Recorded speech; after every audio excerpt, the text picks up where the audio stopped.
또 한편으로 보면은 저는 이게 도덕적 우월감을 가진, 그러니까 지위나 여러 가지로 우월하다고 인식하는 그 본인, 남 지적하는 걸 엄청 좋아합니다. 해결사로서 내가 해볼게. 자기 문제는 하나도 없고, 비극의 아이러니인데 남들 다 하는 거를 혼자 몰라. 그래서 잘난 척 엄청 하고, 그런 상황 아닙니까? 비극적인 상황이죠. 어떻게 보면 본인이. 자기 인생에 대해서 객관화를 보실게요. 객관적인 시각에서 볼 수 있는가? 그게 가능한가? 우리 삶에서. 절대 불가능한 것 같아요. 내 문제는 그냥 주관적인 해석을 할 뿐이라는 거죠. 이게 객관적이라고 하는 순간 오이디푸스처럼 망상에 빠져버리는, 실체를 못 보는 거죠. 어떻게 보면 내 문제에 대해서. 객관화를 다른 사람이 해줄 수 있어요. 그러면 객관적인 진실을 들으면 그거를 내가 해석해야 되는 거죠. 객관적으로 볼 수 있는 게 아니고 그걸 내가 해석, 주관적인 해석이지만 내가 해석해가지고 내가 옳은 방향의 선택을 할 수 있느냐, 이 부분이거든요. 근데 그거는 이성이 아니고 성품인 것 같아요. 똑똑한 사람 절대 못합니다. 되돌리지를 못해요. 근데 그런 성품이 애초에 자꾸 갈고 닦고 작은 사람을 만나고 그렇게 해서도 그런 태도를 자꾸 보여주고 이런 사람이 자기 큰 결점에 대해서 되돌릴 수 있는 거죠. 사람 얘기를 들을 수 있는 거고. 그렇지 않으면은, 그러니까 성군의 모습 뒤에는 이제 폭군의 어떤 것들이 있거나, 그리고 오이디푸스가 사실은 뭐 1대5 이렇게 해가지고 일방적 승리를 할 수 있는가 이것도 좀 의문이지 않습니까? 이것도 완전 만들어낸 얘기이기 때문에 오이디푸스의 어떤 영웅성 이런 것들을 좀 강조한 것 같아요, 제 생각에는. 그리고 스핑크스의 어원은 조이다, 압박하다라는 뜻을 갖고 있어요. 원래 이제 이집트에서 넘어왔을 것이다라는 얘기를 많이 합니다. 우리 바나우스 딸들 얘기했을 때 헤르메스도 낯선 신이라고 돼 있어요. 그리스에서 낯선 신이라고 탄원할 때 여러 신들을 부르지 않습니까?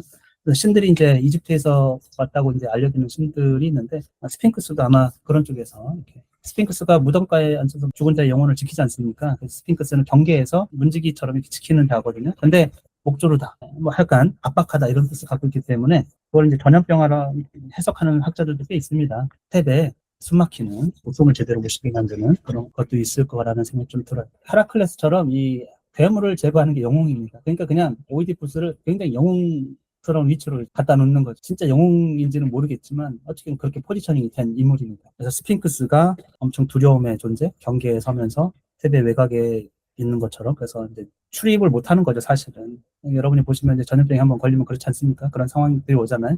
라이오스가 왜 델포이를 갔는가 이런 것도 이제 대체적으로는 정설은 전염병 때문에 그런 거 아닌가 이런 얘기를 해요. 국가의 문제 때문에 또는 이제 개인사. 뭔가 이제 촉이 와가지고 내 아들이 죽은 거 아닌가 아니냐 이런. 라이오스가 사람을 안 시키고 본인이 직접 간 이유가 뭔가 있지 않을까? 그런 추측은 좀 할 수 있겠죠, 그렇죠? 왜냐하면 오이디푸스는 다른 사람 보냈기 때문에 급박한 뭔가 상황이 있었겠죠. 수수께끼를 어떻게 풀었는가 이것도 사실은 이제 저는 힌트가 있었다. 얼떨결에 얘기했다. 이렇게 이제 추론을 하고 있고, 수수께끼의 답은 인간입니다. 인간에 대한 문제거든요, 이게 지금. 이 운명극이라고 생각하지만 운명보다는 제가 또 아까 말씀드렸지만 그냥 그렇게 할 수밖에 없는 여러 상황들이 있는 겁니다. 한 사람의 운명이 직선적으로 그냥 혼자서 뭘 해가지고 결정되는 게 하나도 없다라는 거예요. 특히 여기서 나오는 걸 보면 이 목동이 라이오스가 죽이라고 줬는데, 마님이 죽이라고 줬는데 걔를 살렸지 않습니까? 그러면 그 사람은 자기 운명을 피하기 위해서 아니면 적극적으로 뭐 이렇게 방어하기 위해서 뭡니까? 전혀 상관이 없다라는 거예요. 가여워서. 그게 그냥 우리가 그냥 그런 상황에서 그렇게 행동할 법한 것들을 하는 거예요.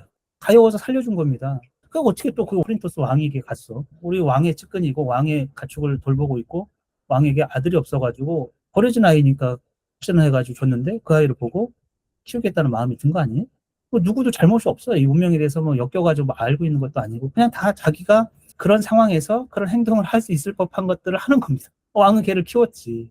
뭐 아까도 얘기했지만 뭐 오이디푸스는 자기 할 수 있는 뻔한 거를 한 거고 어떻게 보면 부인도 잠재의식 속에 그런 신탁을 안 받았으면 좀 뭐 달라질 수도 있었겠지만 어쨌든 그런 환경 속에서는 계속 진실을 감추면서 들추지 않으려고 하는 그런 심리들, 그리고 아주 죄책감도 있고 남편이 죽은 것에 대한 기쁨도 있고 하여튼 이 캐릭터도 엄청 묘한 거예요. 그러니까 살 수 없는 조건들 때문에 목숨을 끊은, 진실은 자기가 갖고 가는 거죠, 어떻게 보면. 왜냐하면 남편이자 아들은 걔를 보호하고 싶었던 그런 것도 있을 겁니다. 어떻게 될지 모르는 거니까 사실은. 오이디푸스는 자기 성향상 뭐 눈을 찌르지 않고 살 수가 없는 거고.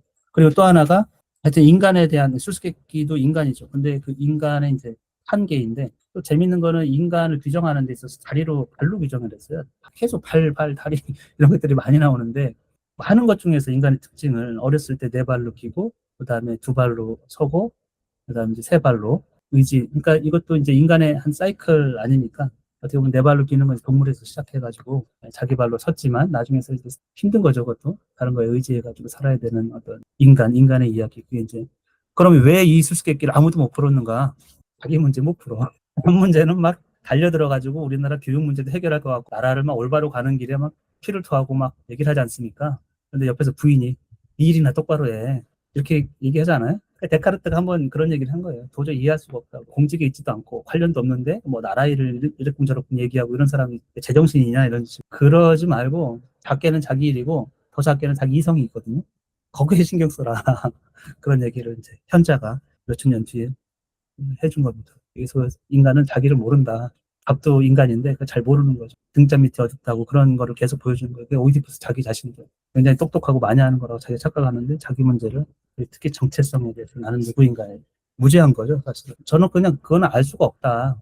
자기 착각 속에서는 내가 세상에서 제일 똑똑하고 뭐 다 아는 것처럼 생각하고 남의 일에도 이제 사사건건 간섭하지 않습니까? 진정 나는 누구인가 이런 건 절대 안 물어봐요. 뭐 그런 생각 자체를 안 하고 사는 거니까 어떻게 보면 자기 정체성 자기 자신에 대해서 탐구를 하지 않는 그리고 그 인식에 대한 닿을 수 없는 어떤 한계 그 결론은 나를 모른다 내가 나를 잘 모른다 그 얘기는 뭐냐면 결국 인간의 한계는 나를 온전히 모르지 않습니까? 왜냐하면 나는 조금 이따 무슨 생각할지 몰라요. 제가 생각도 잡을 수가 없는 것이고 내 감정도 마찬가지고 통제할 것 같지만 사실 그렇지 못하는 순간이 너무 많고 내가 왜 오늘 내 자식에게 저런 말을 쏟아부었지? 이렇게 보면은 의도하지 않았어도 그렇게 그냥 흘러가는데 안 돼. 내가 올바로 이성을 가지고 뭘 잡고 있어도 안 돼. 물론 다른 집에는 그렇게 하지만 이렇게 얘기할 수 있지만 나한테는 안 돼. 안 된다고. 그 얘기는 인간은 그 어떤 것도 제대로 인식할 수가 없다. 인식의 한계이죠. 객관적으로 뭔가를 인식한다는 건 불가능한 뿐더러 알지 못한다라는 겁니다. 분명한 한계. 이것에 대해서 알면 얼마나 알겠습니까? 일부분이죠. 왜냐하면 뭐 들어가면 들어갈수록 더 본질로 들어가기 때문에 물질도 그렇고 나 자신에 대해서 인간의 이제 지식과 인식의 한계를 계속 보여주는 거죠. 운명을 피할 수 없는가?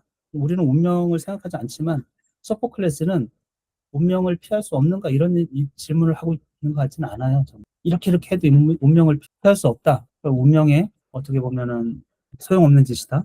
뭐 이렇게 느껴질 수도 있거든요. 또 한편으로 보면은 너무 장엄해가지고 약간 오이디푸스의 행위가 운명을 거부하려고 하는 것처럼 느껴지기도 합니다. 그걸 그냥 읽다 보면은 뭔가 잠재의식 속에 그게 아니야. 다른 거야 하는 것처럼 계속 이제 거부하려고 하는 회피하고 거부하려고 하는 태도처럼 이렇게. 근데 적극적으로 그렇게 하지만 실제적으로는 자꾸 그런 것처럼. 근데 저는 이제 운명극이라기보다는 진짜 삶에서 행한 사람들이 하나의 행동이 아니에요. 오이디푸스의 잘못도 아니고 그의 무슨 행동이 결정적인 게 하나도 없습니다.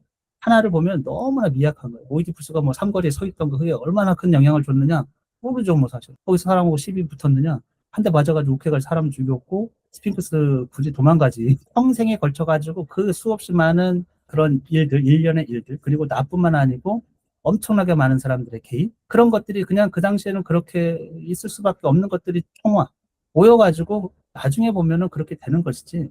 동기가 다 각자 다른 것을 총합해보면 그렇게 된 겁니다. 저는 제 운명을 바꿀 수 있는가? 있습니까? 운명이라는 게 인식하는지 모르겠지만 어쨌건 현재의 삶, 극적인 변화, 거의 불가능하죠. 우리는 어떻게 하면 잘 사는지 압니다. 할 수 있습니까? 할 수 있냐 이거죠. 왜 안 되죠? 운명입니까? 운명이 딱 잡혀가지고 벗어날 수 없는 그 무엇입니까? 제가 볼 때 인간의 기본 속성이에요. 그게 객관적인 어떤 속성, 그 본성 같은 거를 극복하는 게 너무 어려운 거예요. 매일매일의 아주 조금 보이지도 않는 그 영향이에요. 그것의 축적, 시간에 의한 축적.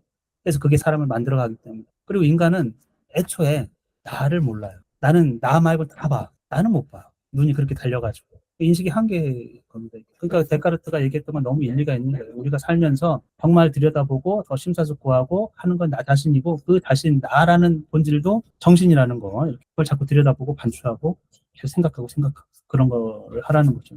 여기서도 뭐 신의 어떤 책임이나 신의 관계나 이런 건 거의 나오진 않습니다. 인간들이 각자의 상황에서 그냥 선택해가지고 이렇게 이르렀고 뭐 그런 것들을 조금 더 의미를 부여하는 그런 것 같은 느낌이 없지 않아 있어요.